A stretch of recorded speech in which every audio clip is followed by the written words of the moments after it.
Celia Arena comenzó a militar en política universitaria a los 18 años cuando ingresó a la Universidad Nacional del Litoral. Militar en política universitaria a los 18 años. Veremos. Santafesina de San Justo. ¿Naciste en San Justo? No nací en San Justo, nací en Sastre, que es una localidad muy chiquitita, pero cuando tenía 3 años sí. Me fui a vivir a San Justo. Mi papá trabajaba en agua y energía, pero la verdad es que sí, transcurrí toda mi adolescencia. ¿Y cuál es el gentilicio de San Justo? San Justino. San Justina, en este caso. A San Justense no, y me equivocaba. Sí, San Justino. Sí, soy San Justina. ¿Y viviste allí hasta...?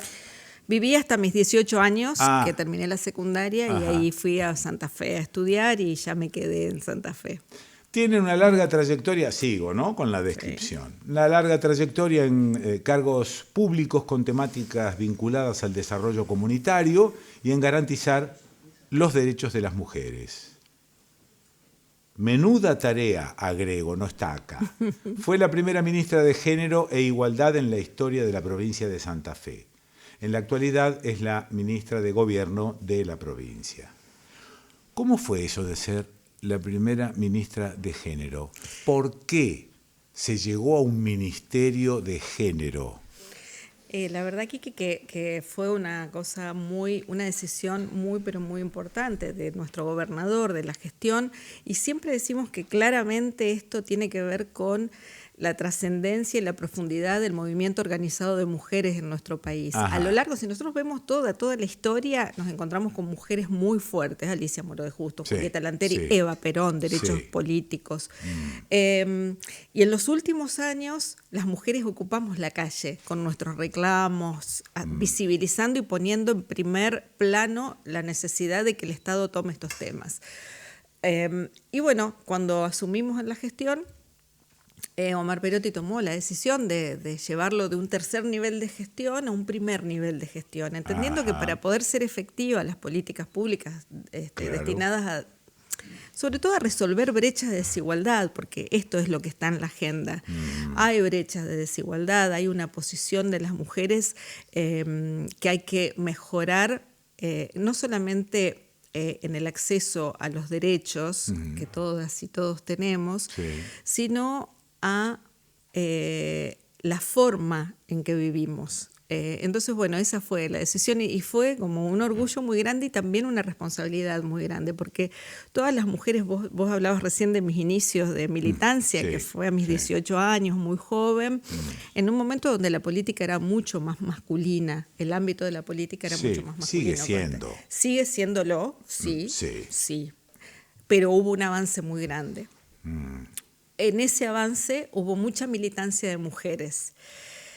Y cuando decimos por qué es importante que las mujeres ocupemos lugares de decisión, ya sea en la política, en los cargos públicos, como en las empresas, como en los distintos aspectos de la vida, es porque de esa manera podemos poner en agenda y resolver cuestiones que impactan en nuestra vida. Claramente, ¿por qué crees que es tan complejo el tema? Porque se arrastra durante siglos, es una característica del ser humano durante siglos. Vivimos, sí, en una sociedad patriarcal, ¿sí? que tiene que todos y todas fuimos socializados y socializadas de determinada manera, donde hay roles, donde hay estereotipos. De los hombres se espera, voy a decir cosas simples, ¿no? Que fueron cambiando y que seguramente van a cambiar más.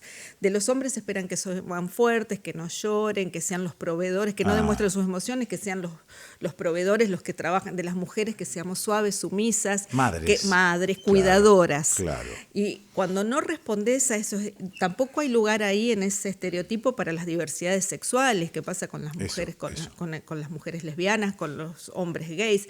¿Qué pasa con las personas trans? No entran de esa cuestión tan binaria. Y el mundo no es así, el mundo es mucho más diverso, y los varones, las mujeres, las diversidades también somos mucho más diversas en nuestras capacidades, en nuestras condiciones. Entonces, eso hay que desandarlo, hay que deconstruirlo. Es un trabajo muy lento, pero de verdad que a mí siempre me gusta poner en proyección y ver todo lo que se avanzó, porque si no uno cae en Y se avanzó mucho. Hoy tenemos muchas mujeres con representación política, ayudaron mucho las leyes, que a veces son cuestionadas, pero están en nuestra Constitución, acción positiva, digamos, discriminación positiva, Sí. alguna medida discriminatoria, pero para favorecer a un colectivo que está relegado. Digo, la ley de cupo, la ley de paridad tiene que ver con eso. Y a partir de la aprobación de esas leyes vemos cómo hubo cambios sustanciales. Bueno, ley de matrimonio igualitario, Sí. ley de identidad de género, pero Sí. mucho antes. Pensemos en la ley de divorcio, que es relativamente nueva. Relativamente. ¿sí? La patria potestad, su nombre, digamos, sí. que esas son todas modificaciones que se fueron dando y que muchas más que se profundizaron con el acceso de las mujeres a esos espacios, porque podemos poner en agenda esos debates. ¿Dónde entran las mujeres de Malvinas? Bueno, ¿Cómo entran? Porque hay un reclamo, el reconocimiento oficial de esas enfermeras, de esa gente que estuvo trabajando.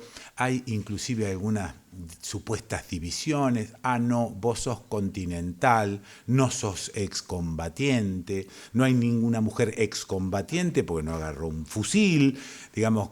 ¿Cómo arreglamos eso? Yo creo que en esto también pasa esto que yo decía recién, ¿no? En la historia de nuestro país hubo, y en todos los ámbitos, muchas mujeres que fueron muy potentes. Sí. Nombré algunas que fueron Sí, las que sí. sobresalieron, pero hubo muchas más que cumplieron un rol muy importante. Generalmente se nos invisibiliza, y con este tema de Malvinas pasa exactamente lo mismo, porque hay una cuestión que me acuerdo, el libro creo que es Alicia Panero que escribe Las mujeres de la guerra, donde cuenta la historia de algunas de las mujeres que estuvieron ahí, que les da visibilidad, las pone en palabras, las pone en un ámbito en donde podemos tomar contacto. Sí. Lo relacionaba con un libro, creo que es la guerra no tiene cara de mujer o algo así, de la ucraniana que fue Nobel, Svetlana, nunca me acuerdo del apellido, Alexikovich, algo así, que un poco cuenta, es otra realidad. En la Guerra Roja, todo el tema de la participación en el ejército, lo que pasaba con las mujeres, y toma la palabra y cuenta la trama de la guerra desde esa narrativa, de las mujeres invisibilizadas. Es otra realidad, es otra la guerra, Sí, porque no, estuvieron claro. en el campo de batalla. Sí. Acá no, pero claramente cumplieron un rol muy importante. Y hoy, la mirada, 40 años después, en un mundo que cambió mucho, hoy la mirada es diferente y es muy importante darles ese lugar de protagonismo. Diferente, tuvimos roles diferentes las mujeres y los varones en esa guerra, pero fueron parte de esa guerra y sufrieron y sufren todavía las secuelas de haber participado en esto. Esto que le pasa a muchos excombatientes, varones que no pudieron hablar y que aún no tienen esa dificultad. Hablábamos hoy de San Justo, en San Justo hay un sobreviviente del Belgrano, Sí. un compañero casi de mi edad, digamos, que la pasó muy mal y que después de mucho tiempo pudo tener acompañamiento del Estado. Yo creo que más allá de estas discusiones de continentales y de quienes estuvieron en el archipiélago, tenemos que avanzar y creo que desde los estados se está haciendo, bajo esta nueva perspectiva, se está tomando en cuenta este distinto tipo de realidades y de secuelas y la respuesta que tenemos que dar. Hoy, a los 40 años de esa guerra tan dolorosa, la provincia de Santa Fe está trabajando con Cancillería en diversas acciones y uno de los temas que quedan para seguir trabajando y profundizar es esto. En particular con la pregunta que me hacías de las mujeres, me parece que es muy importante poder hablar y poder dar una respuesta desde su perspectiva y desde su sentir. ¿Qué pasó por tu cabeza cuando se declara la guerra o que se empieza la invasión, Operación Rosario, no sé cómo se llamó, pero ¿qué te pasó a vos? Yo estaba en 5º año. Soy parte de una generación que pasó toda su adolescencia, el periodo de mayor rebeldía durante la dictadura, porque claro. terminé 5º año en el año 82. Sí. Y tengo como un recuerdo muy particular que fue mi papá entrando a mi casa, no sé si de trabajar. Mi casa era como el lugar de reunión de mis compañeras y compañeros. Ajá. Y entrando como muy apesadumbrado. El viejo empujaba tu participación política. Sí, Claro. sí, toda mi familia. Sí. Soy la hermana más chica con 13 años de diferencia con mis hermanas mayores, así que sí, siempre tuve esa cosa como mucha libertad, pero mucho apoyo para todo esto. Y me quedó como una cosa muy disonante en ese momento porque lo que veíamos era como, bueno, mucha emoción, mucha adhesión. Y mi papá entró y dijo, es una locura esto, es un delirio de estos tipos Claro. que... Quinto año, dictadura, digamos, tengo como esa imagen muy fuerte porque bueno, vivíamos también la convocatoria a personas de nuestra ciudad, de nuestra misma edad prácticamente, Claro, quinto año, claro. un poquito más grandes Sí. en algunos casos, pero y lo vivo como algo así como muy fuerte y siempre con esa que agradezco mucho, esa posibilidad y eso que hablamos recién de la libertad y esa posibilidad de cuestionarme por eso tan pequeño que me acuerdo Ajá. que dijo él, de cuestionarme qué es lo que estaba pasando. Creo que eso fue para mí una Claro, puerta no era de una entrada. aceptación directa, sino una duda razonable Una que duda, ingresaba. y fue como esa puerta de entrada para empezar a cuestionarme cosas que en ese momento era muy difícil cuestionarse por el contexto, digamos, Sí. para mi generación. Sí, claro. Bueno, tengo ese recuerdo de mucho, de estar pendientes, de Y mucho. cuando viste a tantos argentinos con banderitas en la mano en Plaza de Mayo, en las plazas de algunas otras ciudades, vivando a lo que estaba ahí en el balcón, que qué sé yo, ni me atrevo Voy a decir nombrar. algo que es polémico, que no debería decirlo a lo mejor porque es polémico, pero a raíz de todo eso y de esa reflexión y de las reflexiones que a mí me desató esa cuestión de lo que implicaba la dictadura, esa relación que pude hacer de lo que implicaba la dictadura, durante mucho tiempo me quedó como una sensación fea cada vez que pasaba eso de la Argentina. Me quedó como algo muy asociado a la dictadura. Claro. Inevitable porque te criaste en sí, dictadura. de verdad es como mi inconsciente. Durante mucho tiempo, cada vez que pasaba esto y que en algún lugar, no esto de la Sí, guerra, pero sí. es como que, bueno, fue asociar eso a una cuestión más represiva.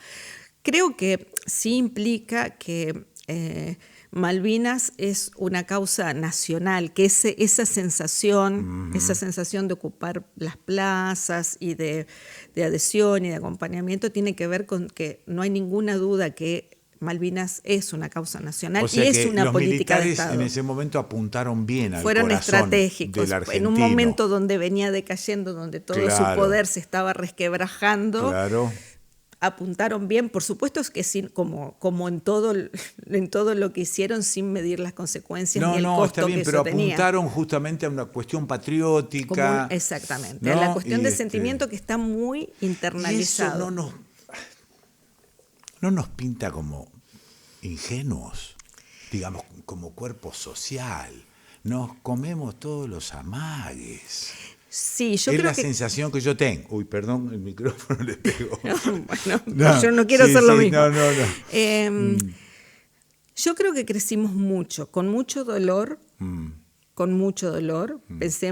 Pensemos en el último trayecto de la historia, porque si vamos para atrás también nos encontramos con hechos muy dolorosos Sí, en nuestro país. Pero de lo que estábamos hablando, de la dictadura, con todo lo que implicó, lo tremendo de esa dictadura, Sí. y todo lo posterior de cómo fuimos reconstruyendo esa historia.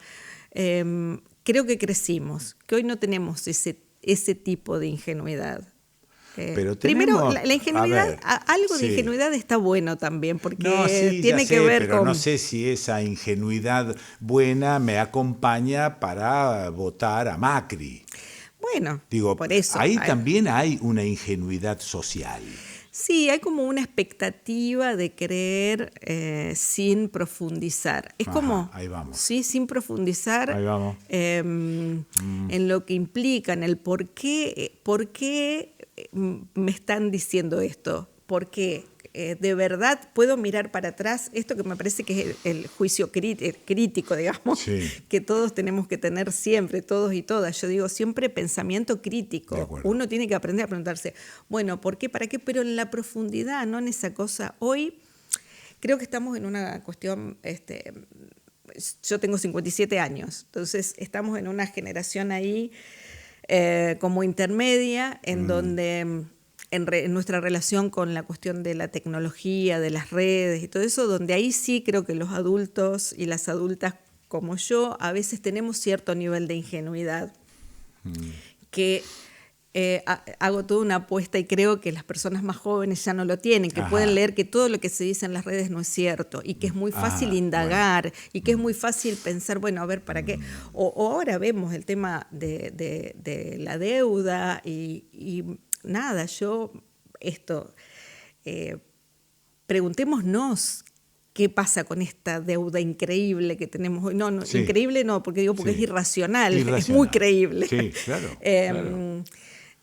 Digamos, hagamos que quienes toman estas decisiones tomen responsabilidad respecto a esto. Eso creo que no es ingenuidad, sino es, falta de ejercicio en nuestro pensamiento crítico y tomar posiciones de un lado, del otro, sin, digamos, es importante que seamos críticos desde el punto de vista constructivo, críticos desde el punto de vista de saber a dónde vamos y entender que, que no hay absolutos, que no todo es malo ni todo es bueno, pero que a la hora, por ejemplo, de votar, es muy importante saber qué coherencia hay entre lo que me está diciendo esa persona y lo que su mundo y lo que hizo y lo que, digamos, las consecuencias que eso tiene. ¿Y qué lugar crees que ocupa Malvinas hoy en el cuore de los argentinos? Yo creo que Malvinas es un tema, lo reitero, es un tema que nos atraviesa muy, pero muy fuerte, en distintos aspectos y de distintas maneras, porque generacionalmente también atravesamos o nos atravesó la causa Malvinas de distinta forma. Pero hay otras cuestiones de soberanía que nos están atravesando.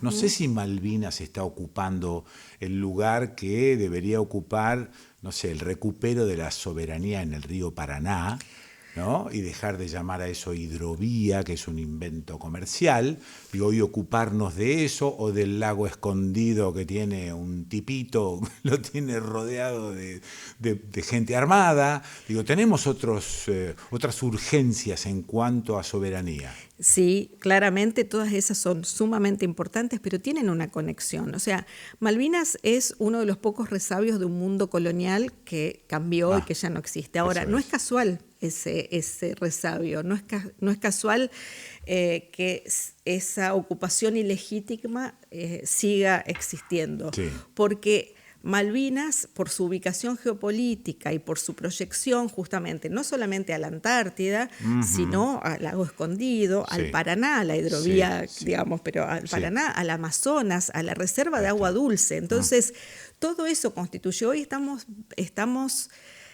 tenemos que resignificar un montón de cosas porque estamos en un mundo globalizado. Hoy los conflictos o las hipótesis de conflictos son distintas y claramente nuestro camino y el camino que nuestro país viene desarrollando después de la guerra tiene que ver con ejes y palabras que son muy fuertes, porque si nosotros vemos sobre qué se basa siempre el reclamo argentino, palabras con poder: paz, negociación, imprescriptibilidad, derechos, soberanía.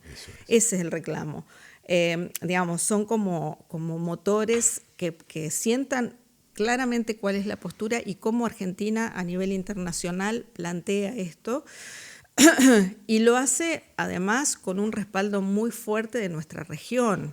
Entonces, esto también es muy interesante, cómo a partir de las últimas décadas nos volcamos fuertemente a todo lo relacionado con la cooperación, ¿sí? Con una perspectiva de cooperación internacional entre los países de la región. Podemos ver el Mercosur, por ejemplo, que generalmente uno relaciona al Mercosur a la cuestión comercial, pero es mucho más profundo, porque tiene que ver sobre todo con el libre flujo de las personas de esta región, tiene que ver con, de alguna manera, la construcción de esa patria grande. O podemos ver, hay algo muy importante, hoy Argentina preside CELAC, donde hay más de 30 países de toda Latinoamérica que estamos representados, que nos posicionan como bloque para negociar con otros bloques de una manera mucho más importante. CELAC, que es un ámbito donde Malvinas siempre se vota, en los planteos que se hace Argentina sobre Malvinas se votan por unanimidad. Entonces, eso es muy interesante en esta cuestión de la soberanía, de cómo resignificamos el tema de la soberanía y cómo vamos avanzando en esos caminos. ¿Te quedó algo? No, lo que me queda es esto, ¿no? Malvinas como una política de Estado, que tenemos que seguir resignificando porque forma parte de nosotros y de nuestra identidad. Malvinas, como dice una amiga, no olvidar nunca que es Malvinas, Islas Sandwich del Sur, Georgias y territorio marítimo aledaño. Bien. Eso es muy importante y la verdad que esta amiga siempre me lo recalca y es muy importante que lo signifiquemos así. Gracias, Celia. Muy amable. Muchísimas gracias. Muy amable.